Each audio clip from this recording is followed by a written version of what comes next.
আজকে রান্না করব লাউ ডাঁটা সঙ্গে নিয়েছি আলু, লাউ শাক, কুচি কুচি করে কাটা পেঁয়াজ এবং চেরা কাঁচা লঙ্কা এবং এই মসুর ডাল ভিজিয়ে রেখে দিয়েছি। এটা মিক্সিতে আমি পেস্ট করে নেবো। প্রথমে ডালগুলো মিক্সিতে পেস্ট করার সময় একটুখানি নুন দিয়ে দেবো, তাহলে পরে আর নুনটা দিতে লাগবে না।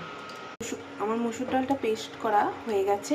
কড়াইতে সামান্য একটু তেল দিয়ে দেব এবং তেলটা একটু গরম হলে তাতে লাউ পাতাগুলো দিয়ে দেবো।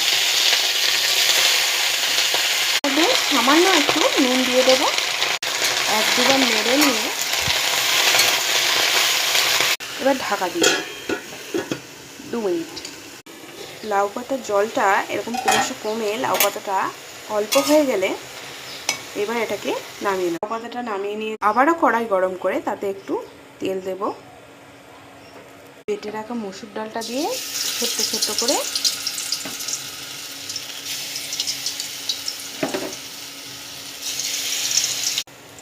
করে বড়াগুলোকে ভেজে নেব। লাল করে বড়াগুলোকে ভেজে নেওয়া হয়ে গেছে। কড়াইতে তেল গরম করে আলুগুলোকে দিয়ে দিলাম। দিয়ে আগে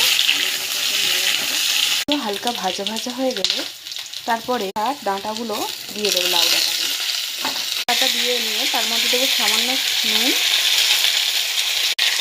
হলুদ গুঁড়ো, এবার নেড়ে নেব।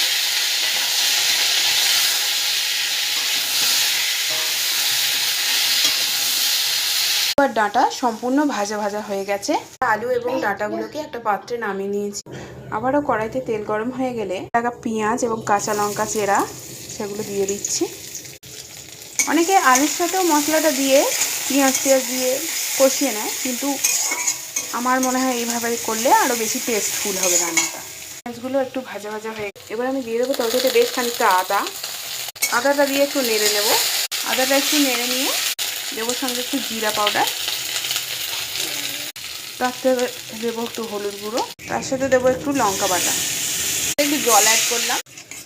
এবার মশলাটাকে একটু এর মধ্যে সামান্য একটু লঙ্কা গুঁড়ো অ্যাড করবো জাস্ট কালারের জন্য। দেবো স্বাদ মতো নুন। মশলা পুরো কষানো রেডি।